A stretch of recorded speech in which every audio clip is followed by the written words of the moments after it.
Um, if you're pure-hearted and you're into wizardry and magic, this is gonna be a fun one for you.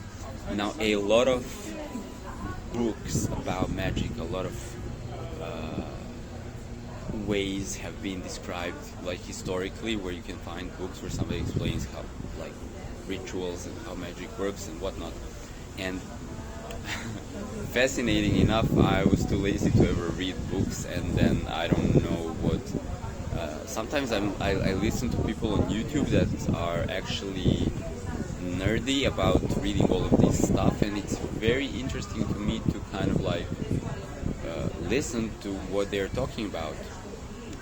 Fortunately for you, my lingo, my describing of the working of magic or multidimensional nature of reality has not been educated by any lore.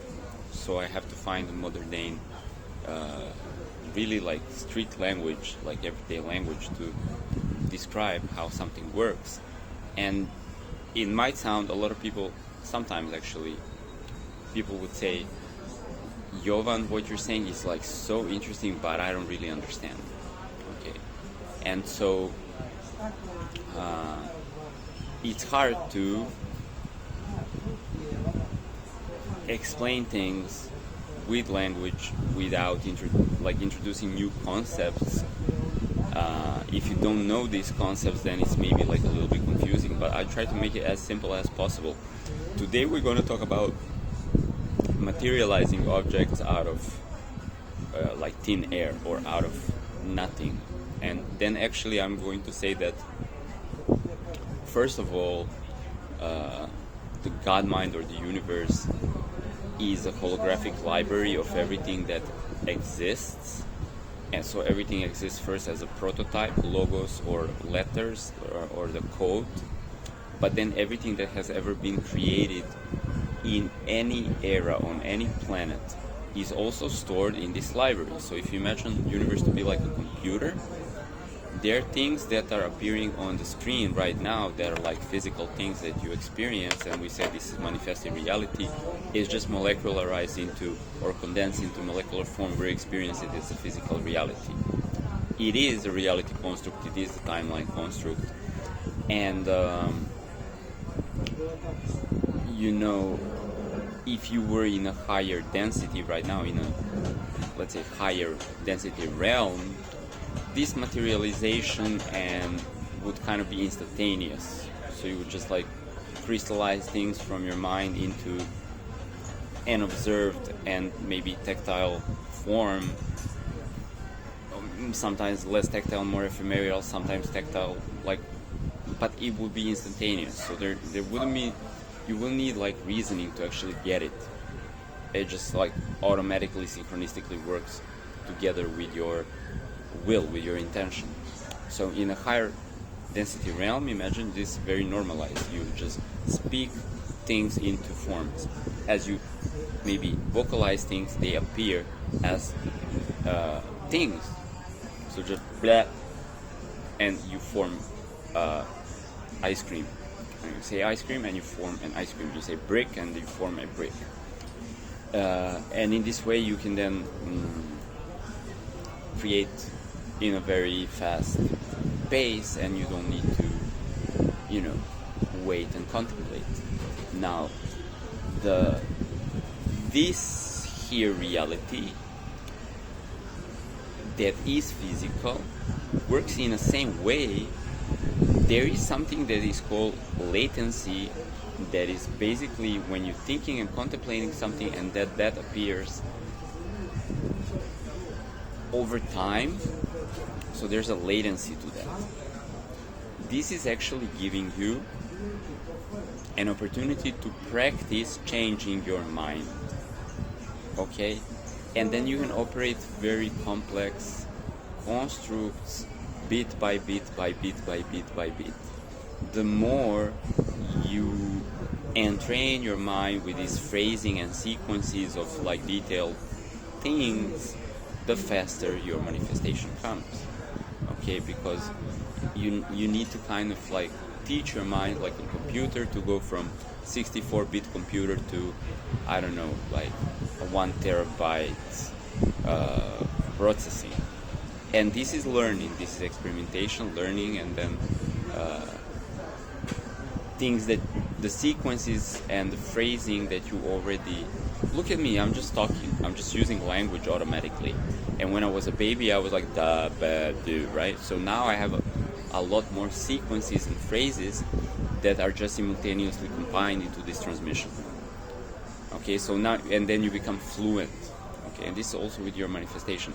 Your mind is kind of like putting jigsaw puzzle pieces or little Lego bricks, or like doing Tetris, and then you try to make it all like fit together, and then when you understand it, it manifests, right? So it's a process of understanding, okay, how something works before this is deployed. So now I'm giving you also a preview or understanding that you can internalize of how reality construct works. So all the things that have ever existed in the past or in the future, okay, including like medieval spaceships, or like previous dinosaurs, previous era stuff, like I don't know, fruits that existed on this planet in a different cycle when the nature was like completely different, like in a dinosaur age, maybe there were different fruits and veggies or whatever. So every form that was ever created by nature, or handcraft, because we are part of nature that's just also using hands to craft things. So like we make statues, or like pottery, or like temples, or whatever, like this lighter or something like this. So all of this now exists in the physical form because it's in the shopping mall. But also it exists, whatever is in the shopping mall also exists as a blueprint. Whatever was handcrafted, whatever was created by nature, whether it was fruit or pottery or any other thing, exists in the library of the God mind. Now this library is infinite, basically. And so everything is there. So first of all, you need to have keys to this library. And these keys are already yours because, hey, you are the omniscient, omnipotent universe. So of course, there's nothing other than you. But some doors are closed when you're in your human experience or any other realm. Some doors might be closed because you're giving yourself a set of limitations that you can explore something so you can focus. Okay? Now imagine schizophrenia, for example, hearing voices. Some people are not able to function because they have some doors open in their mind where they're just like overwhelmed with so many voices that they just can't focus. Now, this is a talent that then needs to be, we medicate it, right? Like we also medicate ADHD, right? But these are talents. For example, I had a friend, he told me when I was in elementary school, I was dyslexic. So when I would open a book, all the letters would kind of like play, they would jitter and jump, and the sentences and the words would like jump and change places. I'm like, okay, you're able to transform reality, so there's no fixed physical book with fixed order of words. You are collapsing on a quantum level, on the Schrödinger cat level, you're collapsing the words into an arrangement. When you choose what the book says, this becomes solidified as a physical text. Okay? So this guy, they had open door to shift the frequency of what appears to be physical or condensed quantum form, collapsed. Okay, let's use this word. When you collapse the quantum waveform, then you get something that's steady, that's physical, we call them real. Okay. So for him, this was like a nuisance because he was a kid in school, just supposed to like read something for an assignment, for a school assignment, so he can't read. So he was then learning to concentrate and like calm down and focus and ground, and then the book and the text will become stable. But there's amazing opportunity here for this being who has this door open, because they can rewrite reality using that ability. Now everybody has this door. The thing is, right now it's preset for you that the door is either open or closed. But when you want to master this talent or any other, okay, because there are infinite doors, there are infinite rooms, and there are infinite realms, and there are infinite reality constructs. And maybe the number of realms is defined to like 12 floors, but then it's in this console, in this reality, and then there's infinite realities with infinite realms. So anyway, you don't want to experience, if you would actually experience complete infinity right now, then everything would just dissolve into singular infinity where there's no experience. And this is why the source limits itself into compartments. And then we're going, so imagine me on my smartphone trying to make this video, but then also having notifications popping up, and then people chatting me up, and then my phone is ringing, somebody's calling me, and then I'm also browsing, and then I'm also like scrolling Instagram. So I can't do all of that at the same time with focus, of course. This is why my phone is always like on do not disturb, no notifications on the phone ever. I want to be present with what I'm doing in the now moment, in the now theater, where I choose to explore one thing, one team, one transmission, and then, maybe I can also like have coffee along with this transmission. So that's, and maybe drive a car and have a coffee and do this, and then maybe drive a car and then pet my dog and then have a coffee and then do this transmission, but then also take care of my kid and listen to him speak to me while I'm petting the dog, drinking the coffee and driving the car, and then somebody is pulling my car to ask me something, so it becomes a disturbance. How much can you multitask? So with the doors, it's okay, like your chakras are gateways, right? So you can open them, but opening and closing them serves you, because then you can be, okay, let's open up this and then do something, and then let's close that tab and then close the computer and then be present with something else. Okay, so it's funny, something that we call foreplay. Foreplay is, when we're like first flirting and then we're like cuddling and then we get horny, basically, right? So before the horny portal is open, or the eros portal is open, we are in our mental mode. So we need to have a date and have a conversation, and then when we start to have a funny conversation, when we're like flirting, when we're courting each other, advancing and courting, right? Then we start to feel like other doors are opening and other frequency range, and now it's becoming like cute, and then from cute it's becoming like sensual, and then it's becoming like really and then when you're having sex, I can say that, right? It becomes like it becomes like really crazy. So it is the same with invoking a prayer, an intention, magic ritual, whatever, doing a secret handshake mudra that opens a portal to something, and then you're like, right?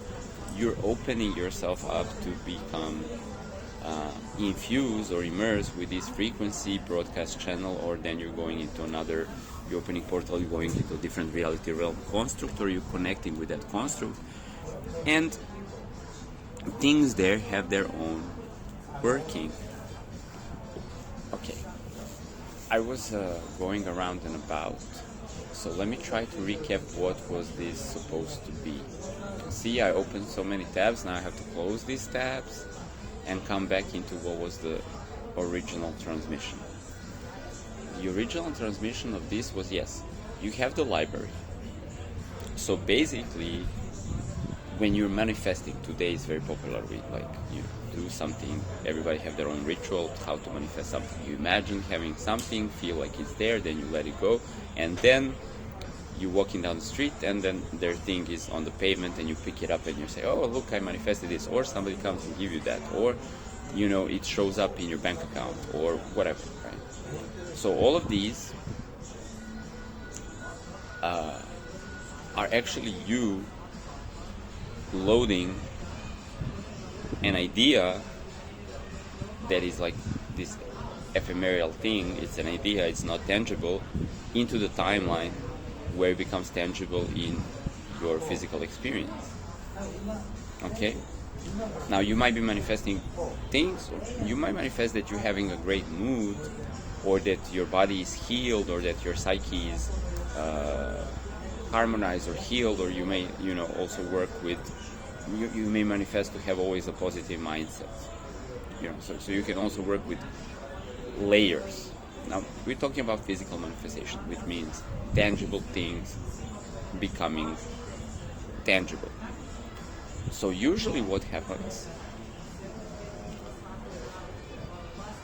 everybody manifests, right? It's a parking spot, or it's money, or it's, you know, whatever. Usually it shows up in a way. Usually it shows up in a way that is not creating dyslexia for your reality. So it's not something appears out of nowhere and then your nervous system is startled because you just want to have a smooth experience and then you don't want something to surprise you. But then if you make your nervous system to kind of predisposed, and your energetic memory, your operating system predisposed to be like, okay, things are just like appearing and disappearing into physical form and then out of physical form, then you may start to see the things don't actually need me to come and like, here's a lighter. You may just like open up. So here's an example. I'm like, this is my pouch and I have filters for tobacco when I roll my tobacco. And so sometimes this would be empty, but then I'm like outside and I don't have a filter. So then I would close the pouch and be like, okay, let's like load a filter. Reopen the pouch and there will be a filter inside. Okay, so this is very small, something very small. And you know, when you're using the technology of how reality works, it really does not matter if it's like small or big. I mean, technology is the same. You know, it could be a freaking automobile, something like very big, materializing out of nowhere. It would energetically be, okay, it would energetically be like more intense for like a larger thing to kind of beam into molecular form, but you don't have to channel this energy through your body, okay, because the energy is being channeled into your timeline. Alright, so it does not matter, it comes from infinite source, and everything here that we experience as the street with cars or cigarette filters is a condensation of this infinite light into some constructs and filters. Okay, so already infinite energy is being channeled into whatever you're seeing around you. And then nature of this reality being holographic, it actually means that even something small or something big that appears physically small or big, the energy container can be like way more energy in something that's really like tiny than it's actually with a car. So it does not even make like sense on a really on a holographic level of understanding reality, it does not even, like, you can have a small stone that has infinite amount more energy. Like, you can charge the beads of your, the praying, like, beads. You can charge the bead to hold immense amount of energy, and it's just one little bead, and it can have more energy than like 50 cars, or building, or something that's like huge in physical form. But we think about things. So now I just told you that you can load in anything, okay? But now I'm going to tell you where your adjustment lies, and where your maybe assumed limitation or resistance to this lies. How we think about big and small is informed by size, and this size is relative to how we perceive reality. Now, we have a certain perception. Objects in the distance, they appear to be very small. When something is close to you, it just got way more bigger than when it was like way over there. Or actually, look, this is tiny. Now it's like so big. Now it's like super tiny. Okay, so this is relative to your observer. But then when we create this language that describes reality, and that we base our phrasing, most of our phrasing, well, it's visual, intuitive, and then linguistic phrasing or intellectual phrasing, right? So then we create this model of reality where some things are big, some things are small. And I bet you that like 99% of people outside would think that like $1 is way more easier to attain than $1 million. Okay, because your intellectual phrasing would have been entrained to work in a sequential order of kind of like, working in exchange for money and then compounding dollars from 1 to 2 to 5 to 10 to 1,000 to million. And this is okay because there is a linear compounding organization to this reality that you can follow. It makes perfect sense in this perspective. In another perspective, it does not really make sense because you're simply describing a quantum crystallization, like you're describing infinite potential into an object. And that object can be a lighter, or it can be $1 million, like check, paper, one paper which says $1 million that you can cash in or something like that. It can be a check that says $1 million. And then, or it can be this lighter, or it can be a strawberry, or it can be a dime, a nickel or dime.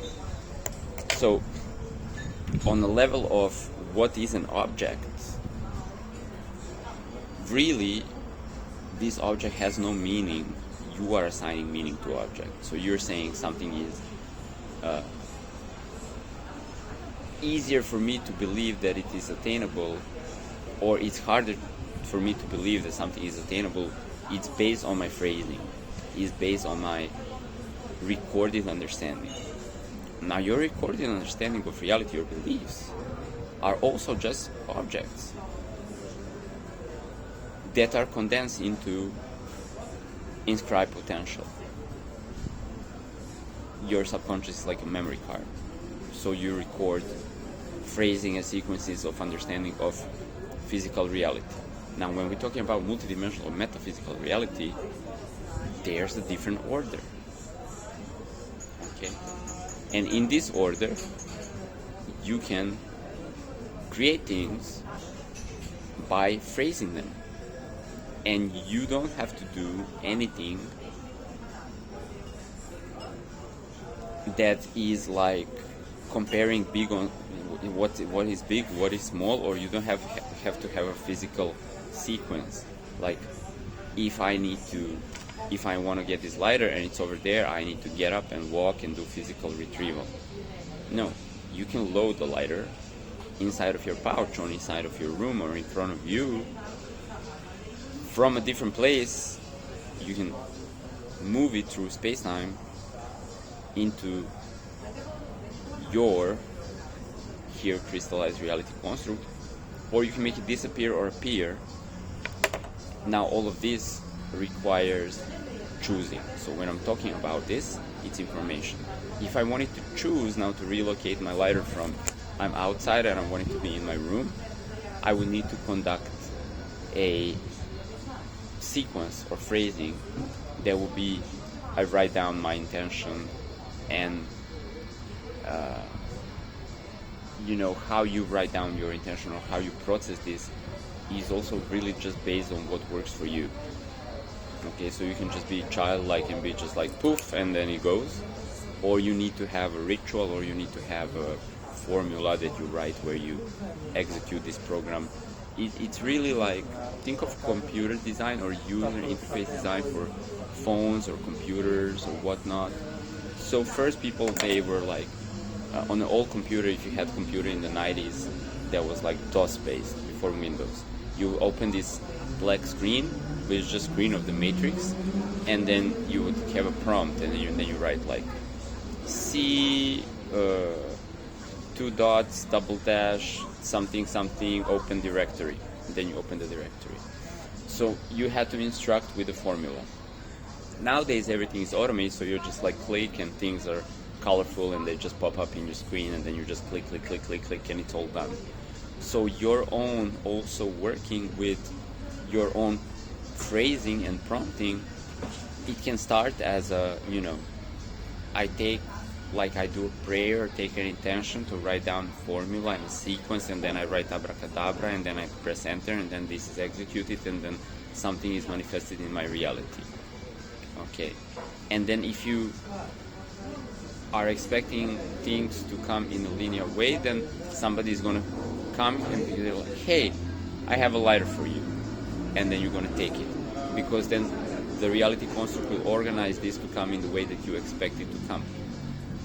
Now if you want to prompt change in your phrasing so that you allow your expectation to be non-linear, then you can do that in whichever way you want to say. Hey God, or whatever, hey infinite self, me, outside of space and time, my omniscient zoomed out self, allow me to be the witness of this type of working of nature, where things can just come in and out of material form with no linear sequence, and I'm open to actually see that. So I'm opening this door with my asking, the doors are open, thank you so much, I love you, bye bye bye.